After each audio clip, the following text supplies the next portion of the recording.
ശബരിമലയിൽ ഇന്ന് ശക്തമായ സുരക്ഷ.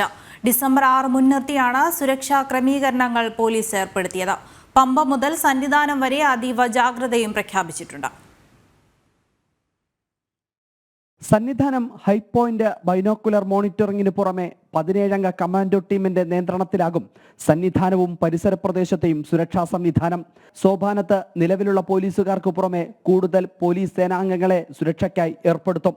മാത്രവുമല്ല, ഡ്യൂട്ടിയിലുള്ള പോലീസുകാരുടെ സമയത്തിലും മാറ്റം വരുത്തിയിട്ടുണ്ട്.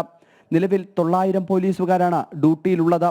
പമ്പ മുതൽ സന്നിധാനം വരെ വിവിധ സ്ഥലങ്ങളിലായി ബോംബ് സ്ക്വാഡിന്റെയും ഫയർഫോഴ്സിന്റെയും പ്രത്യേക പരിശോധനയും ഉണ്ടാകും. തീർത്ഥാടനത്തിന്റെ ഭാഗമായി ജോലിക്കെത്തിയ ജീവനക്കാരോട് തിരിച്ചറിയൽ രേഖകൾ കർശനമായി ധരിക്കണമെന്ന നിർദ്ദേശവും പോലീസ് നൽകിയിട്ടുണ്ട്. സന്നിധാനം മുതൽ മാളികപ്പുറം വരെയുള്ള ഭക്തർ മൊബൈൽ ഫോൺ ഉപയോഗിക്കാൻ പാടില്ല. കുറച്ച് സുരക്ഷ വർദ്ധിപ്പിച്ചിട്ടുണ്ട്, അതുപോലെ തന്നെ നിരീക്ഷണവും വർദ്ധിപ്പിച്ചിട്ടുണ്ട്.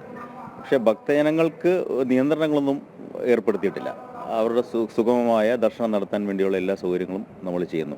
പിന്നെ ജനങ്ങളുടെ ഇടയിൽ ഒരു കോൺഫിഡൻസ് വർദ്ധിപ്പിക്കാൻ വേണ്ടിയാണ് ഇങ്ങനത്തെ എക്സസൈസ് ചെയ്തേക്കുന്നത്. ഇല്ല, ഇവിടെ ഉള്ള സേനകളെ കൊണ്ട് ഉപയോഗിച്ചിട്ടാണ് ഇപ്പോൾ ചെയ്തേക്കുന്നത്. പിന്നെ നാളെ അഡീഷണൽ ആയിട്ട് കുറച്ച് ഫോഴ്സസ് കൂടെ വരുന്നുണ്ട്. അപ്പോൾ ഇവരെ ഉപയോഗിച്ചുകൊണ്ട് പിന്നെ എല്ലാ നമ്മളുടെ ബോംബ് ഡിറ്റക്ഷൻ സ്ക്വാഡിനെയും കൊണ്ടും എല്ലാം പരിശോധന നടത്തുന്നുണ്ട്. സുരക്ഷാ ക്രമീകരണങ്ങളുടെ ഭാഗമായി വിവിധ സേനാംഗങ്ങളുടെ നേതൃത്വത്തിൽ സന്നിധാനത്തും പരിസര പ്രദേശത്തും പരേഡുകൾ സംഘടിപ്പിച്ചു.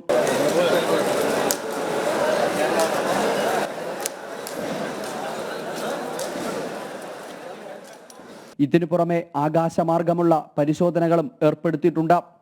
ജനം, സന്നിധാനം.